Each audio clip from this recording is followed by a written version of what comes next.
अस्सलाम वालेकुम, शाराए दस्तूर से मैं हूं अब्दुल करीम सिद्दीकी और मेरे साथ हैं तैयब बलोच और जहांज़ेब अब्बासी।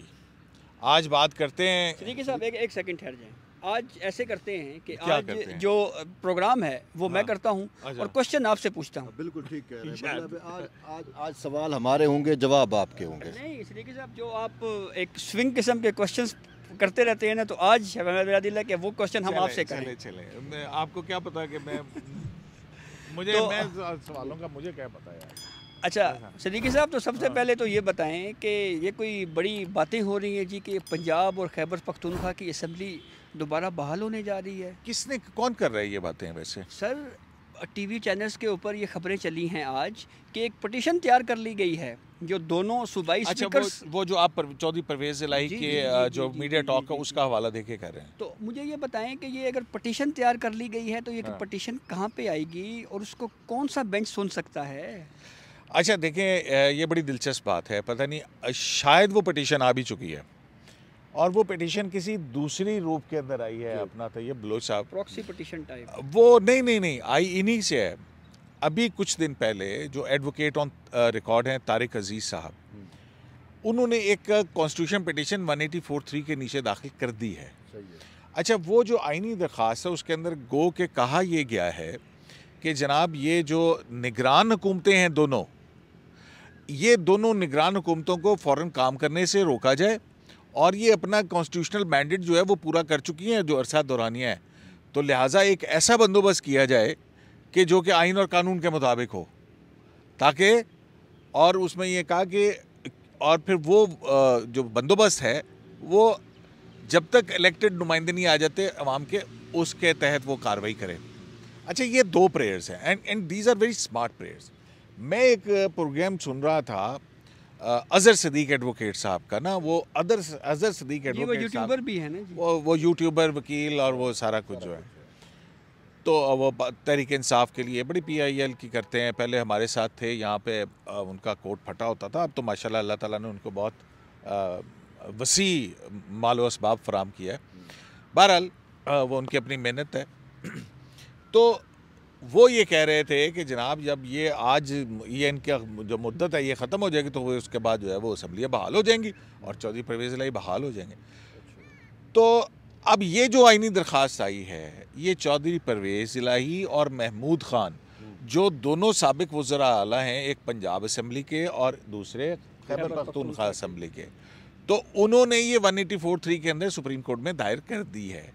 अब मेरा ख्याल है कि उसको वो किस तरह से ले रहे हैं, चौधरी परवेज़ इलाही को तो शायद यही बताया गया होगा, और लेकिन ये दरख्वास्त जो है वो दाखिल हो चुकी है। और ये आपको याद है कि PTI ने पहले भेज दिए थे ईद से पहले, जो लोग थे उनके कि जी ये हमने दरख्वास्त दाखिल कर दी, हमने चेक किया तो नहीं हुई थी, लेकिन ईद के बाद जो है अभी ये दाखिल हुई है। तो ये एक पस मंज़र है। नहीं, तो आपने ये कहा जी कि ये आइन और कानून के तहत बंदोबस्त किया जाए असम्बलियाँ बहाल करने के लिए, तो ये आइन और कानून में बंदोबस्त किस तरह का होगा जी? अच्छा, अब आप आ जाइए दूसरी मैं तरफ। प्रोसेस पे बात करूँ। हाँ, प्रोसेस पे बात करूँ ना। आप आ जाइए, हमजा शहबाज शरीफ का वो फड्डा पड़ा हुआ था जब दोनों को अदालत ने बुलाया था यहाँ पे बतौर वज़ीर आला, रन ऑफ इलेक्शन वाला, ठीक है ना।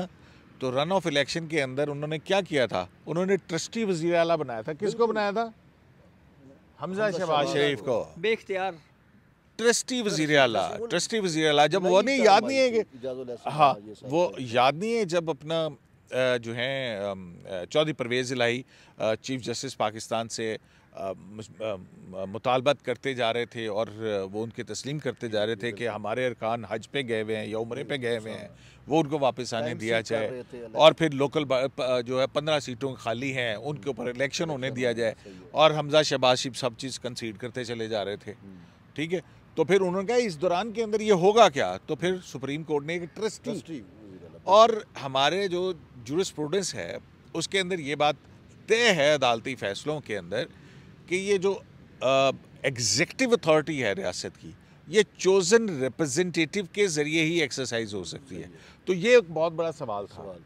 तो अब जबकि ये एक लीगल और कॉन्स्टिट्यूशनल एक मामला तो शुरू हो गया है ना कि अगर ये निगरान हुकूमतों की एक ज़ाहिर 90 दिन के इलेक्शन की बात होती है तो इसका मतलब है प्रेज्यूमेबली कि ये जो है 90 दिन के लिए ये हुकूमतें आई थी और क्योंकि अगली हुकूमत आ जाएगा फिर ये ख़त्म हो जाएंगी, केयर टेकर सेटअप जो है।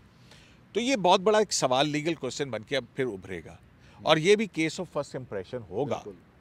तो ये गल तो ठीक है, अच्छा तैयब आप मुझे ये बताएं लेकिन उसके कॉन्सिक्वेंसेस जो हैं वो मुख्तलिफ हो सकते हैं। अब आ जाएँ, मसलन फ़र्ज़ करें कि जी आज असम्बली बहाल कर देते हैं, तो फिर मुज़ाकराती अमल किधर गया? नहीं, वज़ीर आला कौन होगा पंजाब का अगर बहाल हो जाती है? मेरा ये सवाल है, आपने मुझे देना है कि वो तो पीटीआई में चला गया, परवेज़ इलाही तो पीटीआई में चला गया। ये देखें, स्मार्ट आपने जवाब देना है, स्मार्ट मैन। ये सवाल आपने ये इसका जवाब देना है कि सपोज करो कि सुप्रीम कोर्ट कोई रास्ता निकाल लेती है, असम्बली बहाल हो जाती है।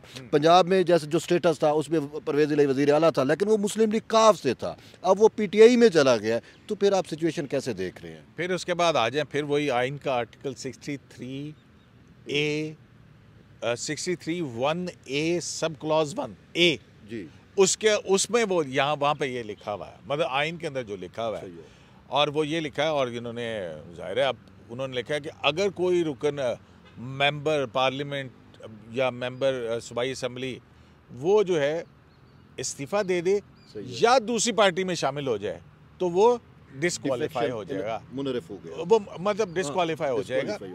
तो लिहाजा अगर ये बहाल होती तो फिर ये वाला सवाल खड़ा होगा, सही है, कि भाई हाँ क्या परवेज़ इलाही की सारी जमात जो है वो तो पीटीआई के अंदर जम हो गई है, सही है, तो फिर परवेज़ इलाही तो रुकन असम्बली नहीं रहे और ना उनके वो 10, तो फिर क्या सूरत हाल होगी? फिर सूरत हाल ये होगी कि वो 145 जो हैं वो पीटीआई के हो जाएंगे और बाकी जो अपोजिशन है उसमें तो हमजा शहबाज शरीफ की अक्सरियत। लेकिन ये सिद्दीकी साहब वैसे ये में हकीकत में तो ये दूर की कौड़ियां हकीकत में तो हकीकत में तो ये है कि अगर इसी खौफ से जो है ना अदालत ने डिसमिस कर दिया। देखें आज पार्लियामेंट में ये जो कौमी असम्बली में बैठा हुआ हर पार्लियामेंटेरियन ये कह रहा है कि आर्टिकल 63A को इन्होंने दोबारा रिराइट किया जो इनका वो नहीं था, और ये पूरा क्राइसिस जिसमें पूरा पाकिस्तान गुजर रहा है और ख़ासकर पंजाब में जो कॉन्स्टिट्यूशनल क्राइसिस पैदा हुआ, इसकी वजह, इसकी रीज़न जो है वो आर्टिकल 63A की रॉन्ग डेफिनेशन या रॉन्ग तशरीह या जो भी आप कहें वो जो फैसला था वो बन रहा है। और अगर उस टाइम चौधरी शुजात के लेटर को ना फेंका जाता बाहर तो वो मामला तो वही था कि हमजा शहबाज वज़ीर आला था और वो ये सारी चीज़ें चलती। अब अगर ये सारी चीज़ों को अनडू करते हैं तो वो लेटर या कहीं आपको एग्जिस्ट करता हुआ नज़र आता है। मुझे तो ये लग रहा है कि अगर होता है तो शायद हफ्ते डेढ़ हफ्ते के लिए तो परवेज़ इलाही वज़ीर आला होंगे, उसके बाद हमजा शहबाज ही वज़ीर आला बनेंगे जिनका राइट है, जिनके राइट को इन्होंने 63A में खींचा है। अच्छा, अगर ये चीज़ें इस तरह अंडू होनी शुरू हुई ना तो फिर एक और चीज़ भी अंडू हो सकती है, और वो कासिम सूरी साहब वाली जो रूलिंग है जिसको उन्होंने इमरान खान साहब याद है वोट ऑफ नो कॉन्फिडेंस, अगर उसके ऊपर रिव्यू जो है वो पड़ा हुआ, रिव्यू पड़ा हुआ है, रिव्यू पड़ा हुआ है, 5 रुकनी बेंच है ना, 2 जज साहबान उनमें से एक रिटायर हो गए, जस्टिस मोहम्मद मजहर आलम मियां खेल, जस्टिस जमाल मंदोखेल हैं, एक और जज साहब आ जाएंगे, कोई ना कोई आएगा उनकी जगह पे, और वो 3-2 की अक्सरियत से अगर वो उन्होंने कहा कि कासिम सूरी की रूलिंग दुरुस्त है तो इमरान खान साहब की तो हुकूमत में बाल।